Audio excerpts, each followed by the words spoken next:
Now, Finno, you're back in Scotland and you don't have the luxury we have here of being able to see 6 to 7 Premier League games a weekend in the pub. Sky Sports are charging crazy prices in the UK and Ireland now, I believe. Yeah, so news came out earlier this week anyway, or at the weekend, that they're going to charge £14.95 on a pay-per-view basis for games that aren't picked for television. And in the UK, you're £80 a month already for your subscriptions. Is it really that much? Yeah, in HD, of course, they're still charging for HD quality feeds. It's £80 a month, and then on top of that, it's £14.95.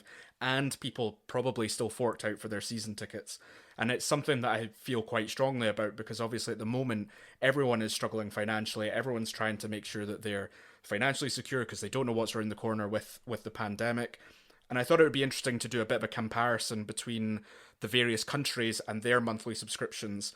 So I went to Reddit, the font of all internet knowledge, and I asked them, and I've done a bit of a currency conversion. So if you look at the US, just for the Premier League games, you're talking about 60 quid a month.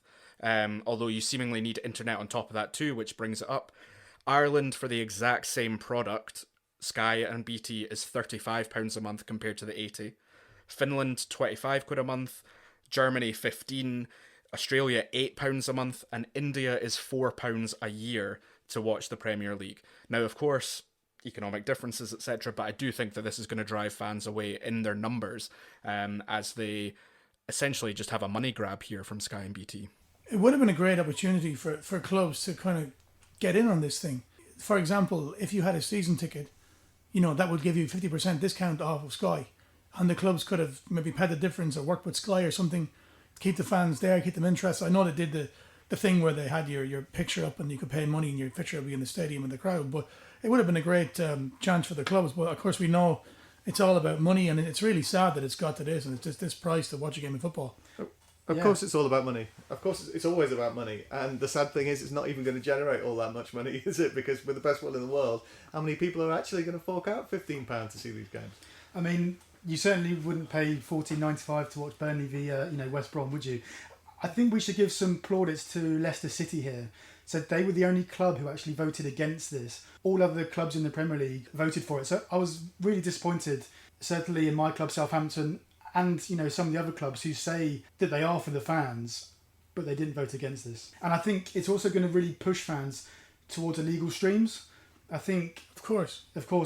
fans, they just can't afford to pay all this money to watch football. So I think the Premier League are going to have a massive problem on their hands. I think you could sort of say, right, if it's towards the business end of the season, pay-per-view, £15, you could get all your mates round.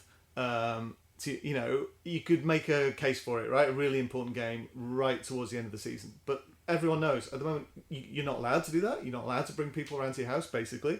It's just a ludicrous amount of money. If it was some nominal fee, if it was like $2.99 or something like that, okay, or the price of a pint wherever you are, fine. But £15 is just absurd for this, and they should be ashamed of themselves.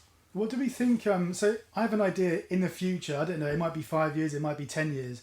What if the Premier League had dropped all of their broadcast deals with Sky, BT Sports, Amazon Prime, all around the world as well, and then they kind of introduced their own streaming service, Premlix they're calling it. So in the future you may only have to pay £15 a month, and then you can watch any Premier League game you want. Do we reckon that is something that may happen? I don't think so. I think there's too much money to be lost from the big dogs like Sky and BT. I mean, look at what we have here in the Zone and Sky Sports Germany. It's nowhere near the prices of what you're paying in the UK. Way more games. The Zone show you every single Liga, Serie A, all the games in Spain, plus, Champions League, Europa League for a minimal fee compared to what you're paying back home. It's bonkers. I think Joe, you're actually right. I think it is going to be a Netflix style service. I think it's only a matter of time. I think the deals finish maybe 21, 22 or something like that. Hopefully the savings will be passed on to the customers because they're not having to deal with broadcasters or advertisers or whatever it is. They can handle all that stuff in-house. I think it's a great idea. I don't think it's going to be motivated by giving the fans a better experience, and that's a very sad thing. I think it's only going to be motivated by how much revenue it can generate.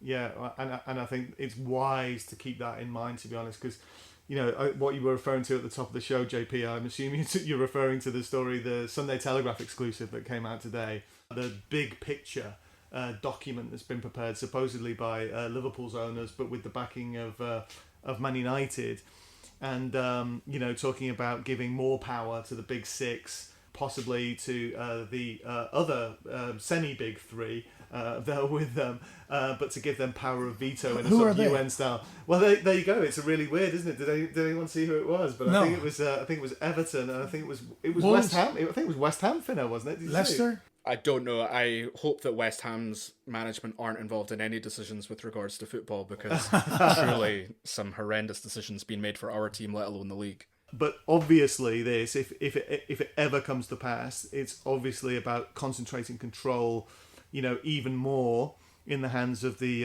established clubs, and I totally understand it, because people who make real money, so the people who have made, the billionaires out there, I'm afraid we're talking about billionaires now, aren't we, when we're talking about football clubs? You just have to remember that these sorts of people, when there's a crisis, all they think about is, how do you make more money? How do you turn this crisis into an opportunity to make more money? And it seems to me that what we read about today is all about making sure that they safeguard that power. They're prepared to accept that 6 is the magic number. And one of the things that was talked about in that document was the power of veto, even about new ownership of clubs, because they're terrified of there being a new Man City. They're terrified of that 6 becoming 8, that 6 becoming 10, and then suddenly no one's guaranteed to get in the Champions League. Something about limiting the amount that clubs could charge away fans for tickets sounds great. About bringing a minimum number of tickets for away fans sounds absolutely great, but obviously none of this is motivated by giving anything back to the fans. None of this is motivated by anything altruistic at all. It's all about the money.